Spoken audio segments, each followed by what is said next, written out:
सबके आगे बढ़े कदम। जीवन पुष्प चढ़ाने निकले माता के चरणों में हम। वंदे मातरम, वंदे मातरम, वंदे मातरम।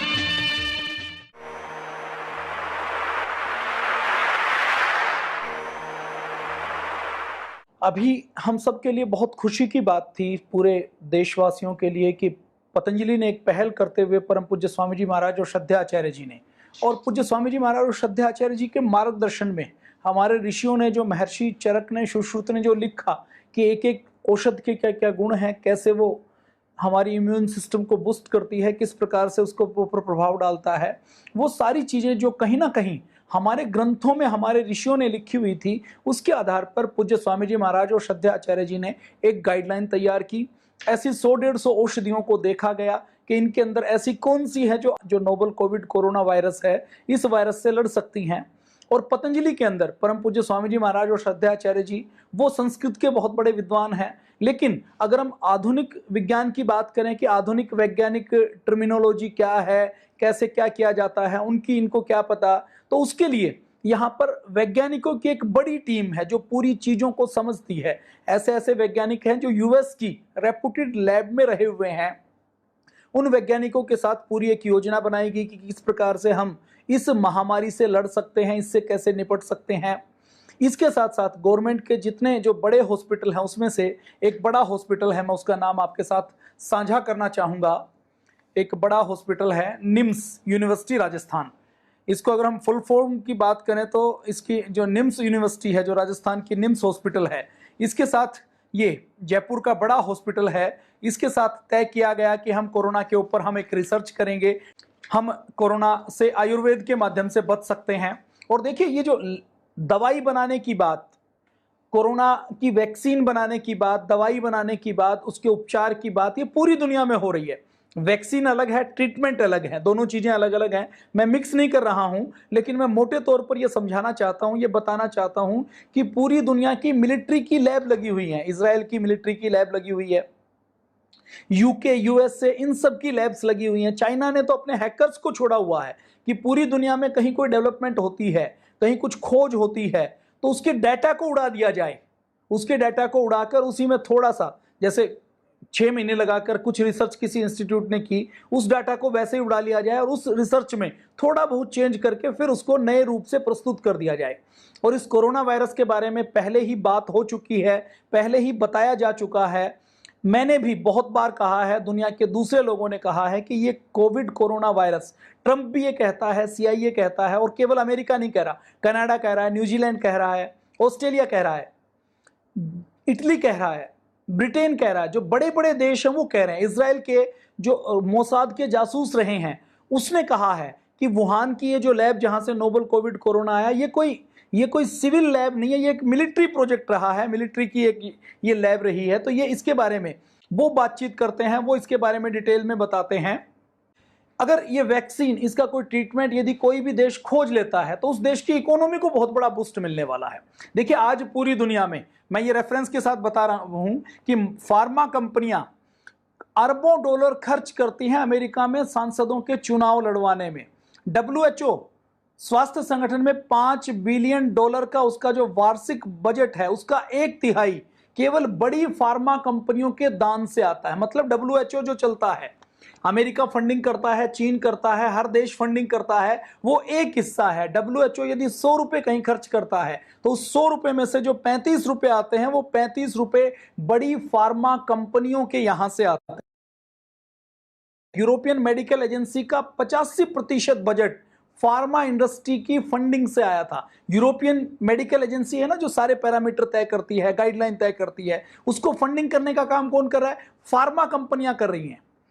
FDA के बजट का जो मेन सोर्स है वो इन फार्मा कंपनियों से प्राप्त होने वाली फीस है, जिसको अमेरिका की सरकार ने 1992 में PDUF act, prescription drug user fee act के माध्यम से कानूनी बना दिया कि एक तरीके से हम आपसे ये पैसा लेंगे। 2009 में WHO ने मानक पूरे ना होने के बावजूद फार्मा कंपनियों के दबाव में स्वाइन फ्लू को पेंडेमिक घोषित किया। स्वाइन फ्लू इतना फैला नहीं था, लेकिन स्वाइन फ्लू को महामारी के रूप में घोषित किया 2009 में, और जिसके परिणाम स्वरूप, क्योंकि डब्ल्यूएचओ ने घोषित किया है तो होगा क्या कि अब किसी देश ने, किसी कंपनी ने कोई वैक्सीन बनाई, अब डब्ल्यूएचओ ने कह दिया कि महामारी है। अब महामारी है तो अगली गाइडलाइन क्या आएगी कि आपके देश में यदि 100 करोड़ लोग हैं तो आप कम से कम 50 करोड़ लोगों को वैक्सीन लगाइए, उनको ये टीका करवाइए, इनका ये टीकाकरण करवाइए। फिर ये लॉबी कितनी खतरनाक आप अंदाजा लगाइए।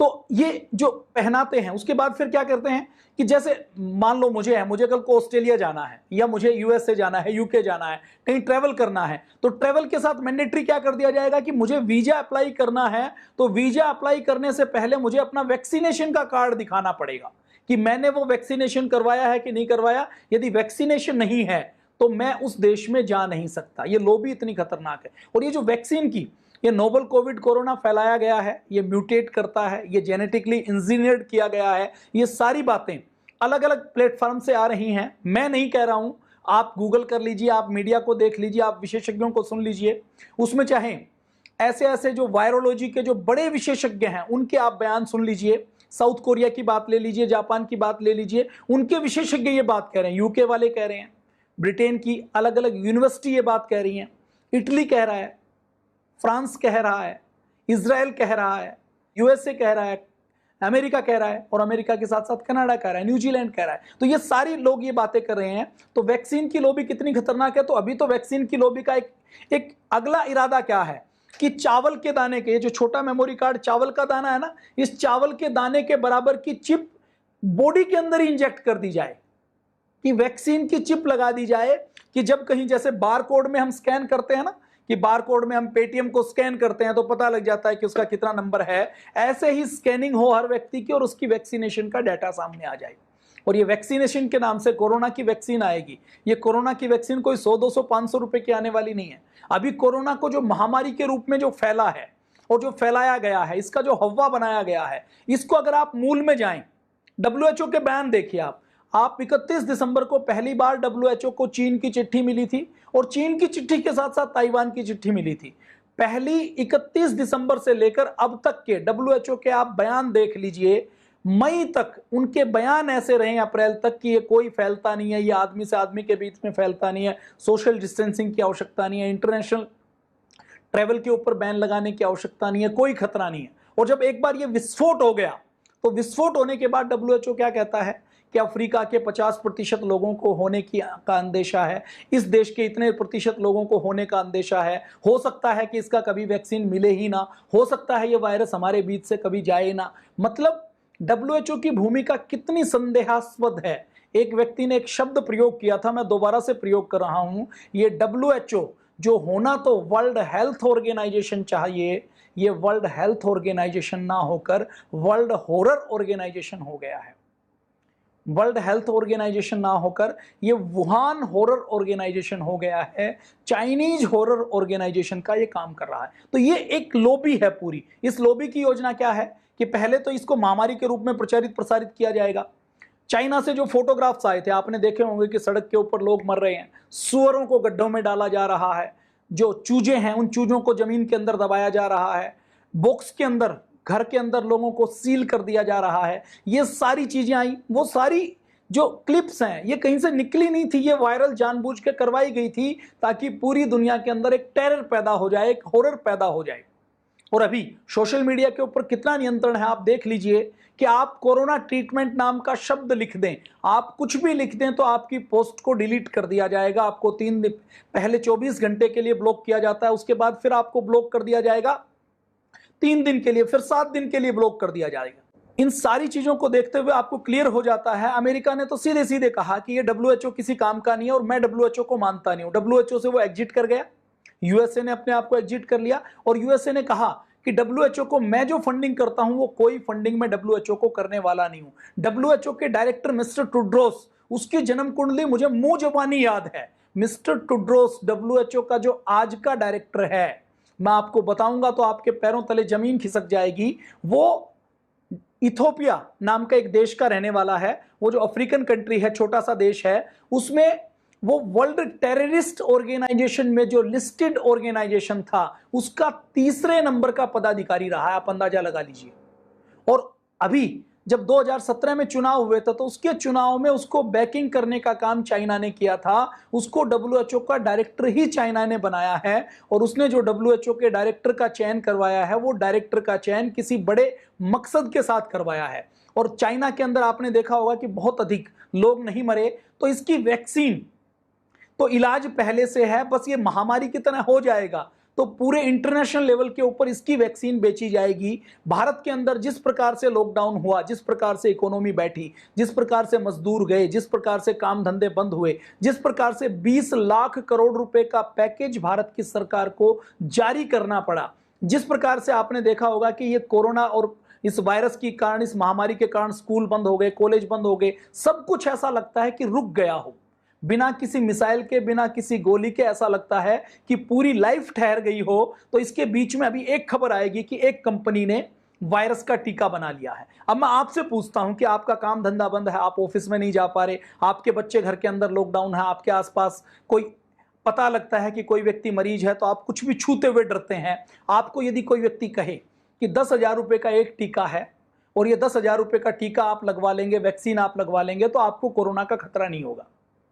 कोरोना से कितने लोग मरते हैं, कोरोना कितना खतरनाक है, मैं इसके ऊपर बातचीत नहीं करूंगा, लेकिन ये जितना भी खतरनाक है, यदि इसका ट्रीटमेंट आपके रसोई घर के मसाले से उपलब्ध हो और कोई व्यक्ति ये कहे कि ये रसोई घर के मसाले से हो सकता है, आपके घर के पिछवाड़े में जो गिलोय लगी हुई है, आपके घर में जो हल्दी है, आपके घर में जो दालचीनी है, आपके घर के आंगन में जो तुलसी का पौधा लगा हुआ है, आपके खेत की मुंडेर के ऊपर, खेत की मेड़ के ऊपर जो अश्वगंधा की जड़ पाई जाती है, वो यदि आपके पास है और आप उससे अपना ट्रीटमेंट कर सकते हैं और उसको क्लिनिकल कंट्रोल ट्रायल करके उसको विज्ञान की कसौटी पर, विज्ञान के वैज्ञानिकों की भाषा में कोई व्यक्ति बताएगा, तो जब उसका इलाज घर पर हो जाएगा तो ये सारा तिलिस्म, ये सारा षड्यंत्र धराशायी होने वाला है। और पतंजलि ने यही किया है। पतंजलि ने केवल 535 रुपए में इसका ट्रीटमेंट उपलब्ध करवा दिया। मान लीजिए पतंजलि नहीं है, परम पूज्य स्वामी जी महाराज श्रद्धेय आचार्य जी केवल गीता के ऊपर, वेद के ऊपर प्रवचन कर रहे हैं, केवल योग की बात करते हैं, ट्रीटमेंट की बात नहीं करते। अब आने वाले समय में खबर क्या आएगी? एक खबर यह आएगी कभी ना कभी कि वो खबर क्या कहेगी कि जी वैक्सीन तो बन चुका है, 10,000 रुपए का एक टीका है। अब 10,000 रुपए का टीका है, मैं सरकार की बात नहीं करता, उसके बाद सरकार की, आपकी और मेरी बात करता हूं।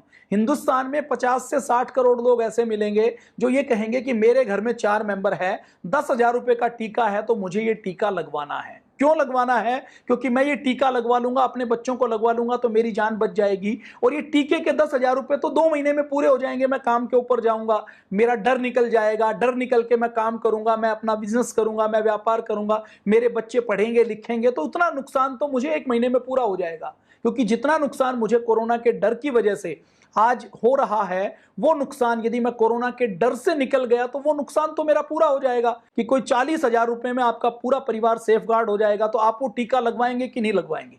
लगवाएंगे।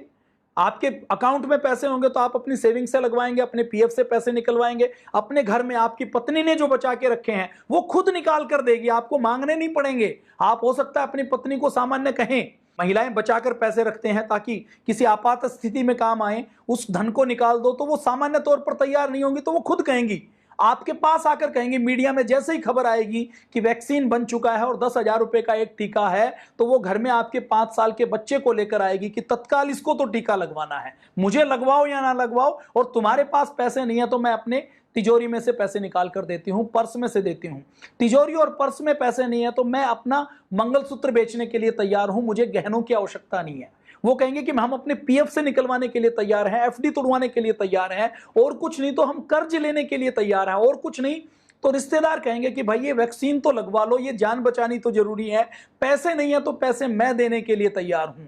ये तो उनकी बात है जो लोअर मिडिल क्लास है, मिडिल क्लास है, अपर मिडिल क्लास है, और जो रिच क्लास हैं, जो सुपर रिच क्लास है, उनकी बात तो छोड़ दीजिए। उनके लिए तो घर पर वो बुलाएंगे, घर पर बुलाकर उनको टीका लगाकर लोग जाएंगे, उनकी बात छोड़ दीजिए। सरकारी नौकरियों में जो है उनकी बात छोड़ दीजिए। सामान्य जो गरीब व्यक्ति बच गए, जो 20, 30, 50 करोड़ लोग जो ऐसे हैं जो बिल्कुल गरीब हैं, जिनके पास बिल्कुल धन संपत्ति नाम की कोई चीज नहीं है, उनके बारे में फिर सरकार आवाज उठाएगी। सरकार कहेगी कि ठीक है, इनके पास कुछ नहीं है। जैसे अब हर व्यक्ति के अकाउंट में सरकार को 5-5, 7-7, 10-10 हजार रुपए डालने पड़ रहे हैं, अलग अलग स्कीम देनी पड़ रही है, रोजगार देना पड़ रहा है, उनके घर में अनाज भिजवाना पड़ रहा है, वो ठीक है, हमें अपने देशवासी हैं उनकी केयर करनी चाहिए, लेकिन उनके बारे में सरकार क्या सोचेगी कि इकोनॉमी तो चले, यदि वैक्सीन आ गया है तो हमें ये वैक्सीन लगवाना है। उन 50 करोड़ लोगों के लिए, 10 करोड़ लोगों के लिए बजट से जैसे 20 लाख करोड़ रुपए का पैकेज निकला है, ऐसे ही 10 लाख करोड़ रुपए का पैकेज एक और निकल जाएगा और उस पैकेज से उन लोगों को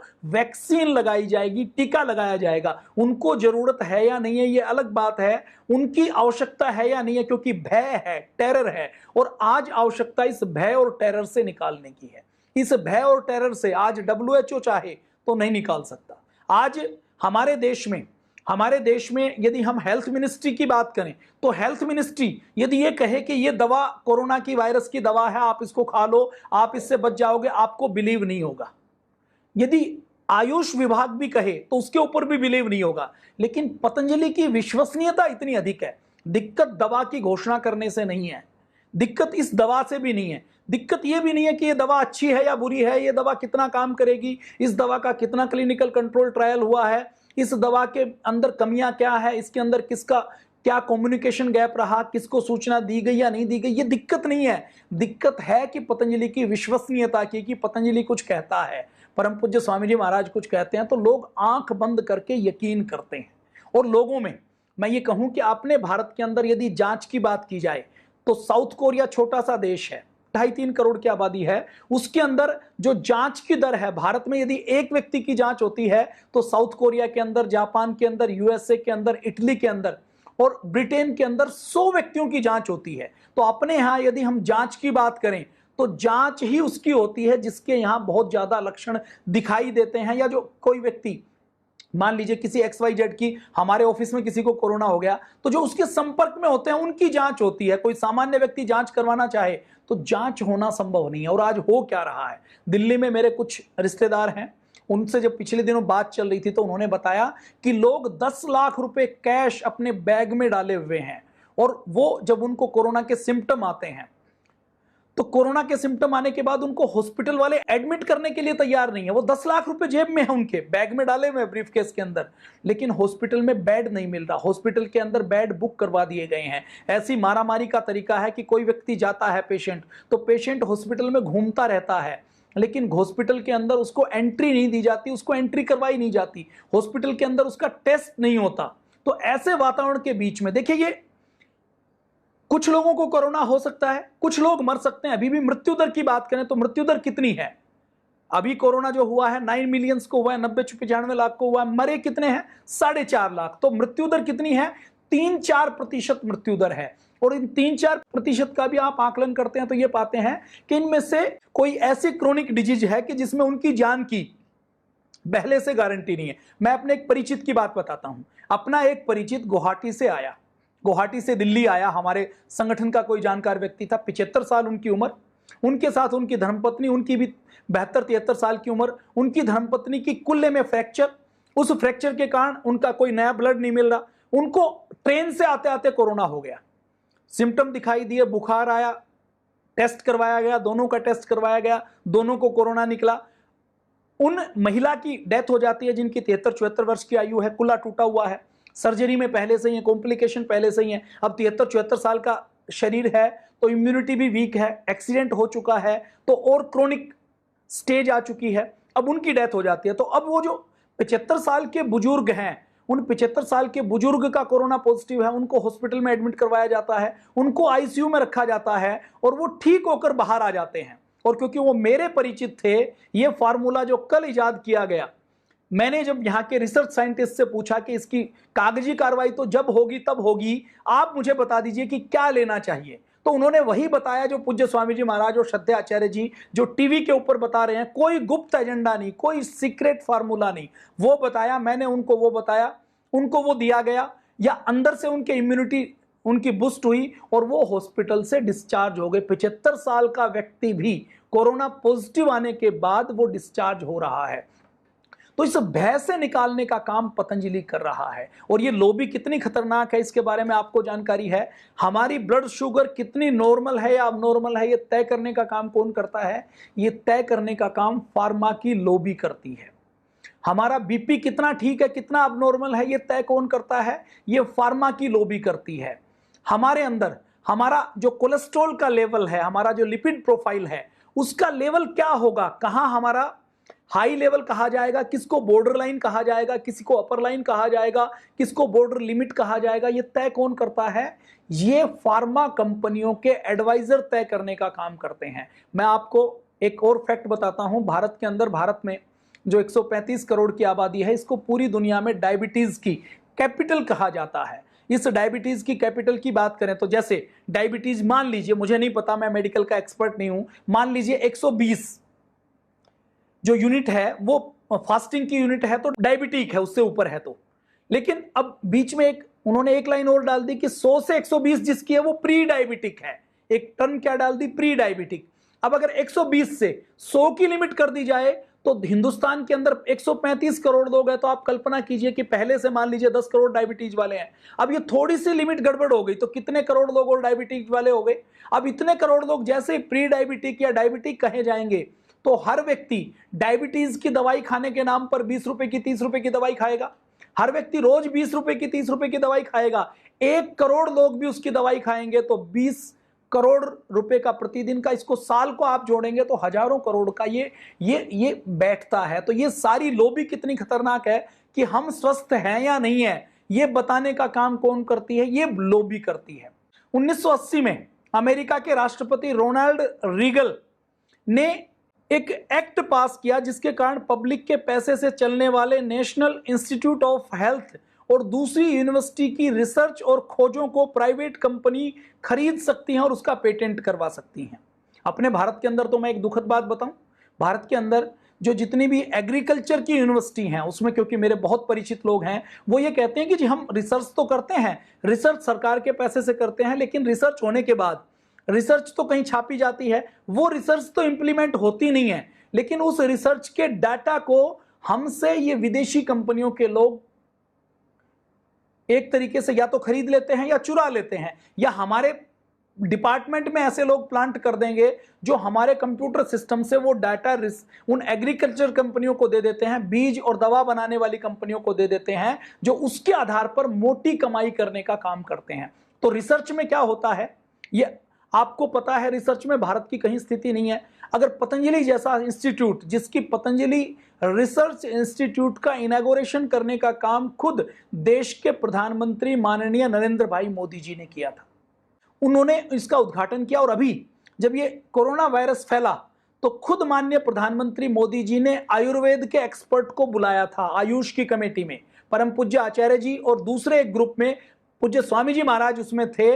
उसमें खुद माननीय प्रधानमंत्री जी ने यह कहा था कि क्लिनिकल कंट्रोल ट्रायल आयुर्वेद के ऊपर होना चाहिए। मैं आपको एक नहीं, मैं आपको 50 ऐसे पोस्ट दिखा सकता हूं जिसमें आयुष मिनिस्ट्री, खुद आयुष मिनिस्ट्री ये प्रमोट कर रही है। हमारे प्रधानमंत्री जी कह रहे हैं कि काढ़ा पीना चाहिए, गिलोय पीनी चाहिए, इससे हम कोरोना से बच सकते हैं। यदि आयुष मिनिस्ट्री ये विज्ञापन छापती है, ये देख लीजिए, ये उल्टा आपको दिखाई पड़ रहा होगा।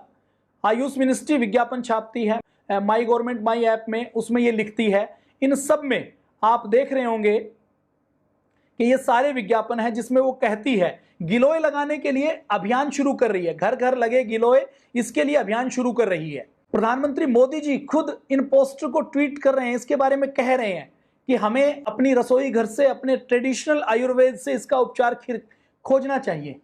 आप देखिए, ये सब ये आयुष मिनिस्ट्री के ऑफिशियल पंफलेट और पोस्टर हैं। यदि इनसे कोरोना कंट्रोल हो सकता है, क्योर हो सकता है। और मैं आपको एक डाटा और दिखा देता हूं। ये पाया गया कि चाइना के अंदर जो कोरोना को कंट्रोल किया, जो आम जनमानस ने कंट्रोल किया, उसमें एक बड़ा योगदान किसका रहा है? एक बड़ा योगदान रहा है चाइनीज ट्रेडिशनल मेडिसिन्स ने, जो दिसंबर से लेकर दिसंबर, जनवरी, फरवरी, मार्च में चाइना की जो ट्रेडिशनल मेडिसिन्स हैं वो जो कंज्यूम होती थी एक क्वार्टर में, उस क्वार्टर में पिछली बार की बजाय 2 गुना से ज्यादा कंज्यूम हुई है। चाइनीज लोगों ने खूब अपनी ट्रेडिशनल मेडिसिन का प्रयोग किया है इस कोरोना वायरस से इस बचने के लिए। तो चाइना खुद इसका प्रयोग कर रहा है। 1980 में ये रोनाल्ड रीगन ये कानून पास करते हैं। फार्मा लॉबी के दबाव के कारण जो इंटेलेक्चुअल प्रॉपर्टी राइट्स है उसके नाम पर भी एग्रीमेंट सभी WTO के मेंबर देशों के ऊपर लागू हो गए, जिसके तहत फार्मा कंपनियों के लाभ के लिए पेटेंट की अवधि जो पहले कम थी उसको बढ़ाकर 20 साल कर दिया गया। और ये फार्मा कंपनियां कितना मुनाफा कमाती हैं आप अंदाजा लगा सकते हैं।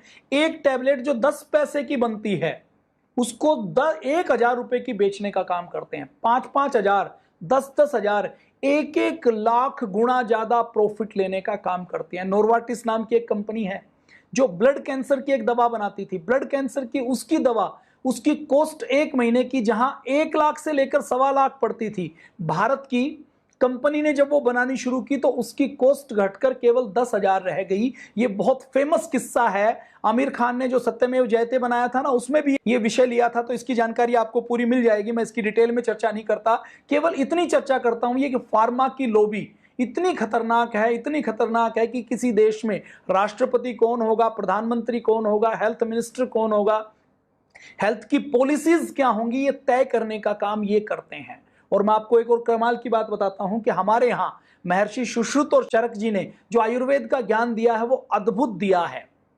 महर्षि चरक और सुश्रुत के बाकी पूरे ग्रंथ को छोड़ दीजिए, यदि हम केवल हेल्थ की डेफिनेशन की बात करते हैं, केवल स्वास्थ्य की परिभाषा की बात करते हैं, तो जो हमारे महर्षि सुश्रुत और चरक ने आज से हजारों साल पहले, 2-2.5 हजार साल पहले का तो पांडुलिपि लिखी हुई है ऐसा मानते हैं। हमारा ये मानना है कि ये लाखों साल पुराना हमारा जो ज्ञान है उसमें जो उन्होंने हेल्थ की डेफिनेशन दी है, वो हेल्थ की डेफिनेशन यदि कोई बड़े से बड़ा वैज्ञानिक पढ़ ले तो उस डेफिनेशन के, उस परिभाषा के आसपास WHO की स्थापना 1948 या 1949 में हुई। लेकिन इस परिभाषा तक पहले क्या मानता था WHO कि शरीर में बीमारी नहीं है, रोग नहीं है तो स्वस्थ है। बाद में क्या माना उसने कि शरीर में बीमारी नहीं है, रोग नहीं है तो हमने स्वस्थ कह दिया, लेकिन इसके साथ साथ मानसिक स्वास्थ्य भी होना चाहिए, भावनात्मक स्वास्थ्य भी होना चाहिए, सोशल स्वास्थ्य भी होना चाहिए। और महर्षि सुश्रुत ने यह परिभाषा हजारों साल पहले दी है।